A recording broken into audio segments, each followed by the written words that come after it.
Perusahaan pesisir ya. Cukup Nagasari ya. Jadi nama dari pesisir. Nagasari. Jadi nama dengan pesisir.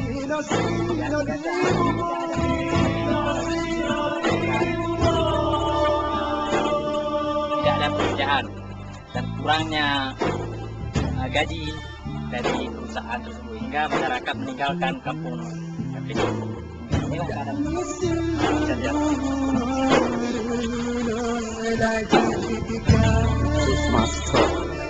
Yang sangat lapor.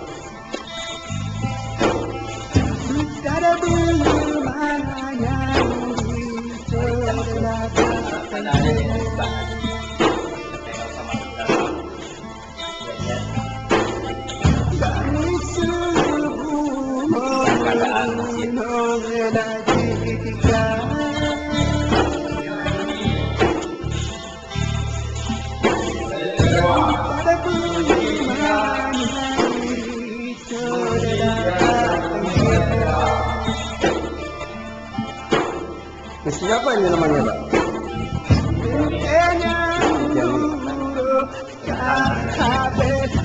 Sekarang berapa, Pak? Sampai terbentang ini, Pak?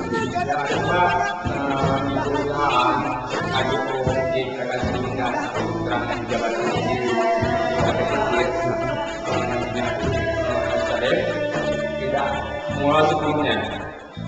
Banyak hal-hal yang terangkat bagi rumah ini salah satu foto masjid. Masjid dulunya bisa digadai yang dulu banyak penghuninya. Inilah salah satu lahan yang disediakan dengan masyarakat. Masyarakat yang dihuni memang lahan masyarakat yang dicoba oleh PT Nagasari itu dengan jabatan secara paksa. Kalau ada yang tidak bagaimana yang mestinya, sekarang masyarakat mengambil kembali. Yang sudah difasilitasi oleh Polda. Tahun berapa, Pak, itu diserobot lahan ini? Tahun 84. Sampai sekarang. Sekarang sudah dalam penyelesaian? Sekarang sedang di dalam penyelesaian, sedang difasilitasi.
Yang asli.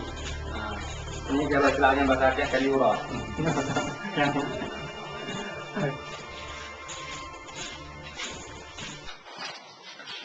Ini penghias.